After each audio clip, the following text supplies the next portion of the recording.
in terms of young people, I mean, one of the issues that should be talked about, to his credit, and I wish we could do better, Joe Biden is doing very, very well with people 65 or older. We're not.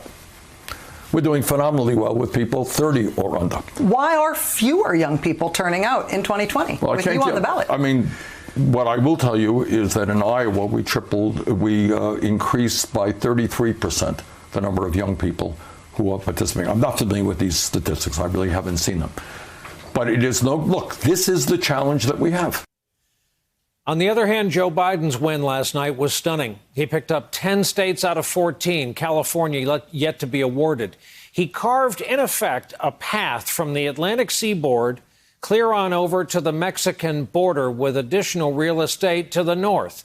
No one was prepared for last night's outcome. Not Biden, certainly not Bernie, and not Donald Trump. Back with us again tonight, Christina Bellantoni. She's a veteran of the Los Angeles Times, where she was assistant managing editor for politics. She's seen the light, however, and is now a professor of journalism at USC and the director of the school's Annenberg Media Center. And we welcome back Erin Haines, a 10-year veteran of the Associated Press, who has also seen the light. She's now editor-at-large for The 19th, a nonprofit, nonpartisan newsroom focused on gender, politics, and policy.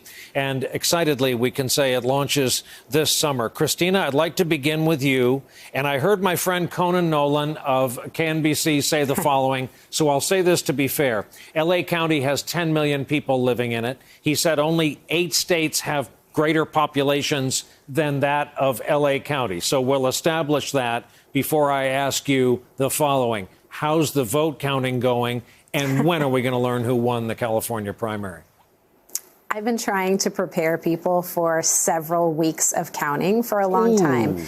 In the end, this is a good thing, right? We have one of the places that makes it as easy as possible to vote. We had vote centers that were open for 24 hours. Now, the LA Times has some terrific reporting right now about kind of what went wrong yesterday, particularly with the technology. You know, effectively, they consolidated 4,500 plus locations down into less than 1,000. When that happens, you're going to have problems. There were understaffed locations. There were problems with the way that the ballot printed out, you know, but there also were a lot of successes. And, you know, everybody hates to see people still in line and waiting to vote. But at the same time, it's heartening to know that people want to do that. And I just think here in California, you vote for 5 weeks. You can vote by mail. You can register to vote the same day. You know, there's a lot of ability to participate in democracy here. And so that's one of the reasons it takes so long, because so many millions of people actually do it. Erin, as I tried to say at the top of the broadcast, the Biden victory was not about the establishment. It was the opposite of big money. It was no money. It was, if anything, about people. And one in particular, a veteran congressman from South Carolina who gave the most personal, the most most emotional political endorsement we have seen in years, if not decades. Talk about what motivated the African-American vote last night, which in turn seems to have motivated a whole lot of other votes. Absolutely, Brian. So I've been writing for months that electability, the case for electability, is really not so much about the candidates as it is black voters.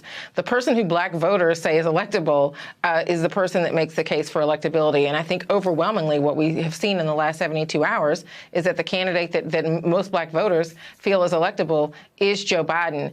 And, you know, that's not just true of last night. Joe Biden has a 50-year relationship with black voters. Black voters are who got him into politics and who sustained him in his political career for 7 terms in the Senate. And so he's long been counting on black voters to deliver for him. And they did it again in South Carolina and across Super Tuesday, mainly because, you know, as much as there were certainly people who loved Joe Biden, who felt familiar with him, who felt that like Representative Clyburn said, that he knew them and they knew him. But there's also a sense of responsibility that is looming over this election with the black voters that I talked to.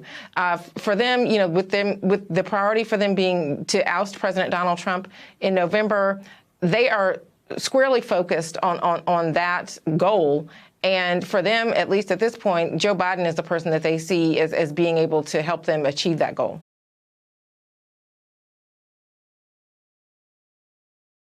Hey there, I'm Chris Hayes from MSNBC. Thanks for watching MSNBC on YouTube. If you want to keep up to date with the videos we're putting out, you can click subscribe just below me or click over on this list to see lots of other great videos.